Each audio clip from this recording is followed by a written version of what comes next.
Apparently the impulse in something like this would be to give an impassioned plea, but I can't match the eloquence of the victims when they spoke on Friday, and I cannot comprehend the depths of their loss. So I will leave that with them, because I think they touched on it perfectly. But I do want to talk about Mr. Gray. I think it's become abundantly clear through the state's presentation of evidence that the ultimate goal of all of his actions and his underlying motive was to be famous, not in the sense that we adults think of fame, but specifically famous and popular within this subculture community known as the TCC. He self-identified as this, and he was an active, exuberant member of this group. And when this case happened, coming into it with an adult's perspective, and the investigation caught Colt right then, and then quickly in the days after started to notice the guilt of his father, I kind of put aside thinking about Colt. And as the father's case went forward, I focused more on the father and what the father was doing. And it wasn't until after that trial, when we thought about this trial and this sentencing, that I started turning back to what was in Colt's mind. And I'd always just assumed that he was just this kid, had a bad upbringing, got wrapped up in this adoration of school shooters, and then he went and did this horrific act. And I just assumed that his response was, "Oh my God, what have I done?" And it wasn't until this summer when I started digging into what Colt was thinking that the horror of what happened is not even the end of it. Because the shooting was not the culmination of the plan. The shooting was just one of the steps of the plan. The plan was ultimate and lifelong fame inside the TCC. He took steps before the shooting took place to put Easter eggs, callbacks into the case, anticipating today, anticipating these things, us being here, releasing them into the wild to keep his fame going. He put symbols and phrases on his rifle that all pertained to things that were important to the TCC. He staged his computer to look like Adam Lanza's. If you notice in those pictures, Adam Lanza had multiple screwdrivers around it set up in the middle of his room. He had multiple screwdrivers set up in the middle of his room and the hard drive open, exactly like Adam Lanza's. And it's not a coincidence, because you heard in his jail call him say, "Wait till the crime scene photos of my room are released." He thought about it ahead of time. The day he's doing the shooting, and he's supposed to be so lost in his mental illness, he has enough wherewithal to stage that in anticipation of the day in the future when they would be released.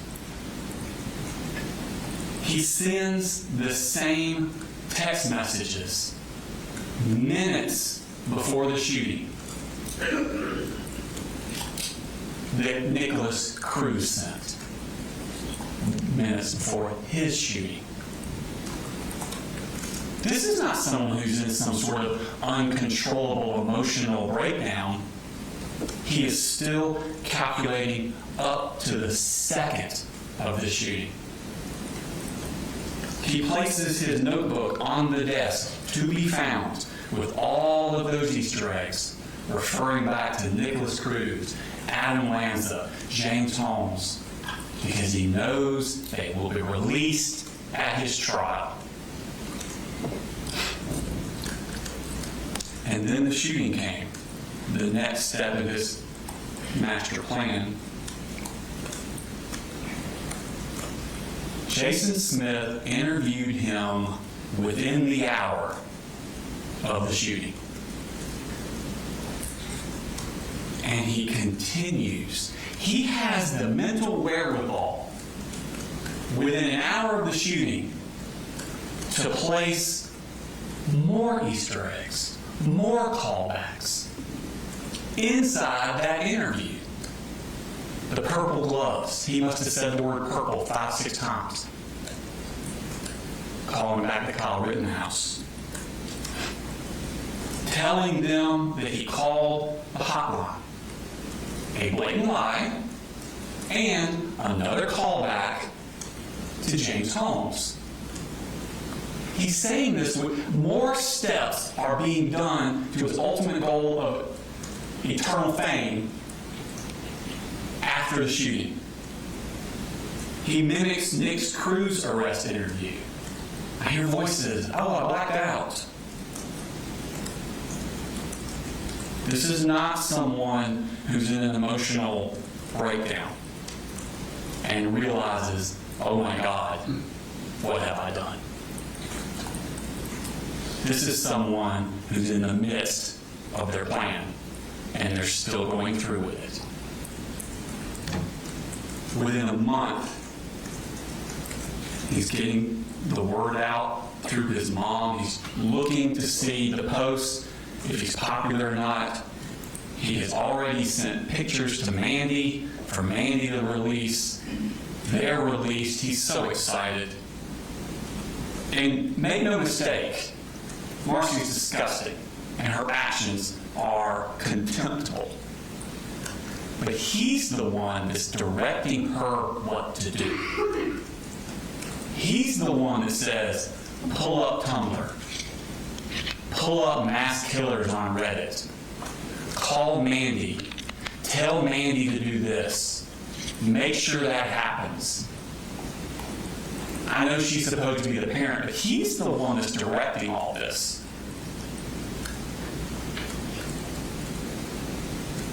On the day of his court hearing in May of 2025, 9 months after the shooting, he came into this courtroom for a hearing where the weight of what he has done is supposed to fall upon him. And he's supposed to contemplate his rehabilitation, his sentencing, what is going to happen to me legally that day. But what does he do that night when he gets home? He's back on the internet, back in the TCC, concerned about what those people in the TCC think about his hair. And he's saying, get the word out. I'm going to grow my hair back out because they liked it longer.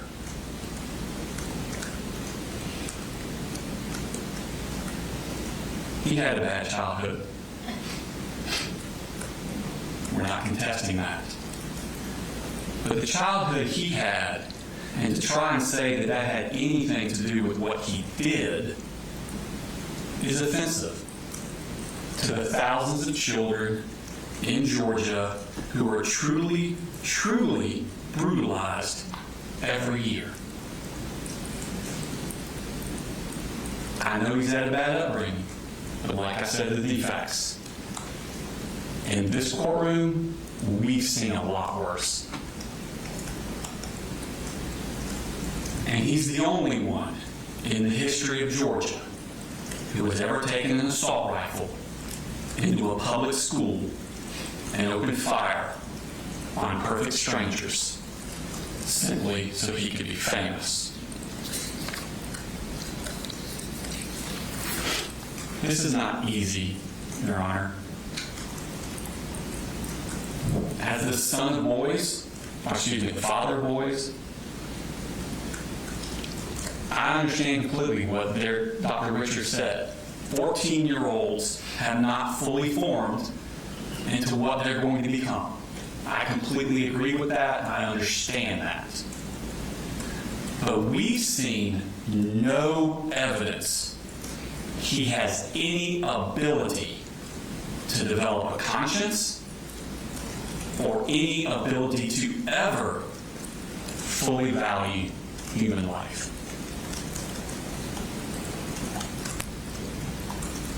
It's like a shark in the swimming pool. I don't know why the shark's the way he is. Is he born that way? He had bad parenting? Is it instincts? Something terrible? It's truly evil? I don't know why the shark is the way the shark is. But I do know one thing. He can't be in my pool.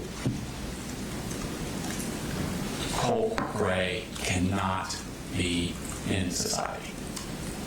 And I ask you to sentence him to life without the possibility of parole. Thank you, Mr. Allen.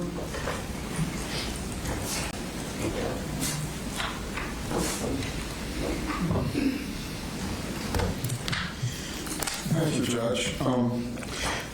There's a reason that our legal system treats children differently. And Mr. Smith has just talked about it as part of his closing. They are immature. They're not fully developed. Their characters can be changed, molded, and mangled by whatever force grabs onto them when it's not filled with the proper things.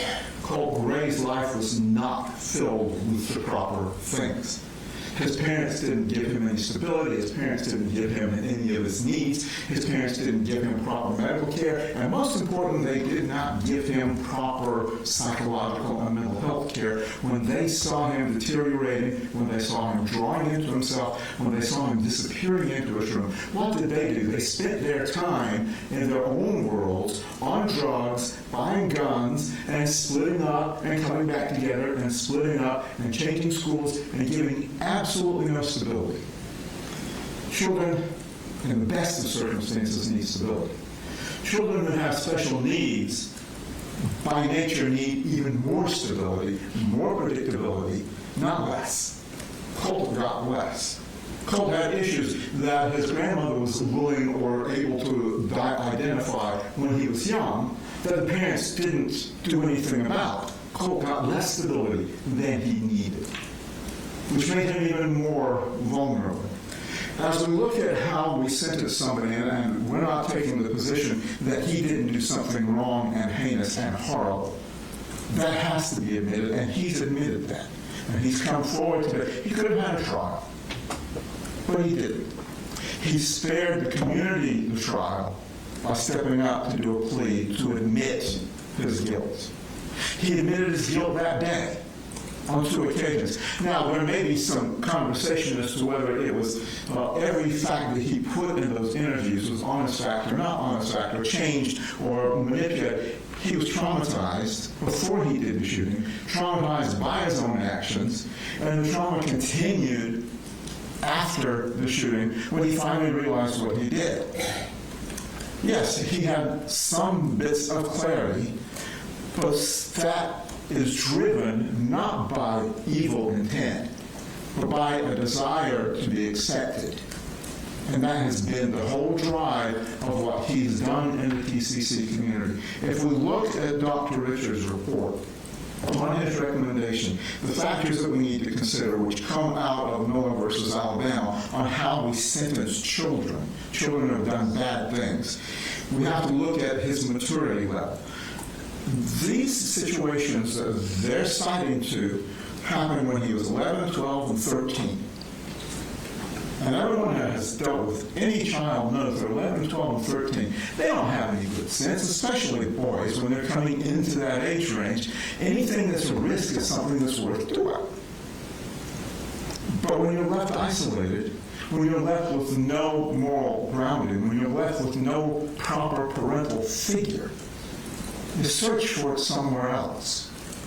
You search for a model. You search for a hero. You search for a community that is accepting to you. That's where the vulnerability part comes in. He jumped onto a community that he could get accepted in and started reflecting. They call it mimicking. He's reflecting the behaviors of the people he's reading online. It's not that he's mimicking shooters. He's reflecting the behaviors of the community that seems to be willing to accept him, but his own parents won't. Or his own parents won't even give him the minimum that he needs to think of himself as being worthy. Yeah, he may not have been hearing the voices, but certainly he had and reflected ideations of wanting to end himself, but not. A level of self-hate that I can't begin to imagine. But that is the world that he was trying to cure by filling in with the world of the TCC and reflecting the same kinds of things that they were talking about. Well, I understand that the victims have lost a great deal in this. So Colt has not really lost because he didn't have. He didn't have those supports in his family, and he didn't have the help that he needed. His parents were obviously totally abject failures. But when we're looking again at somebody who was 11, 12, and 13 when they were trying to fill a hole, we can't say that from this day forward they will never be right again, because the law gives us some room to have that discretion. The law tells us we have to consider these factors of immaturity, vulnerability, and the potential of redemption, sometimes referred to in the law as incorrigibility. He is not irretrievably broken. That's been demonstrated by what he has done in DJJ. That's been demonstrated by the conversations and the development we've heard from both Ms. Brose and from Ms. Polhamus as to how he has changed when he finally got what he needed, which nobody had given him until this event. The idea of Easter eggs, you would have to assume a level of maturity of a 12 or 13-year-old to be able to plan that out and to think that through. And we also need to look at the dynamic of Marcy and Colt in those conversations. Because a few months before that, Marcy had threatened to kill him. And now he's having a conversation where his mother is actually engaging with him, not threatening him. We've heard about from Ms. Brose again, the defects cases where his mother had abused him. And his mother got drunk around him, or high, or whatever drug of choice she had at the time. And now she's in a conversation with her where she's laughing with him. It's not him encouraging her to do something bad. It's trying to hang on to something that he didn't have without these horrible events. Judge, this is a hard decision because so many folks have been injured in ways that are indescribable. We've heard them, the families, testify to the impact on their lives. But that impact does not overweigh the court's responsibility to look at the factors in Miller and to understand that Colt was at an extremely vulnerable time in his life when he didn't get what he needed at a very young age. And that certainly doesn't mean that once we give him what he needs now going forward, he can't be made a productive member of society. The minimum that we understand, Judge, is life with parole. He will be given a life sentence. With parole, it gives him an opportunity of hope. Hope is an important factor in somebody becoming a different person than when they start. And if we give him life without parole, then that takes away the hope and that takes away the ability for him to change. With the help of the psychotropic drugs, with the counseling sessions, with the routine, with new structure and hope, he can ultimately be a person who contributes to the society at some point. life without parole, Judge, I personally think as a policy matter is too harsh for any teenager. But I understand the law doesn't look at it that way. The law gives the court the discretion. The law gives the state the chance to prove that he is not redeemable. I don't think they proved that. They proved that what he did was very bad. They proved that what he did had some planning to it. But to the degree that he is such a twisted individual that he cannot be improved, I don't buy that. I don't think they proved that. I think what we have shown is that he can improve with the right help. And we're asking this court sentence him to the minimum, 1 count of life with parole. Thank you.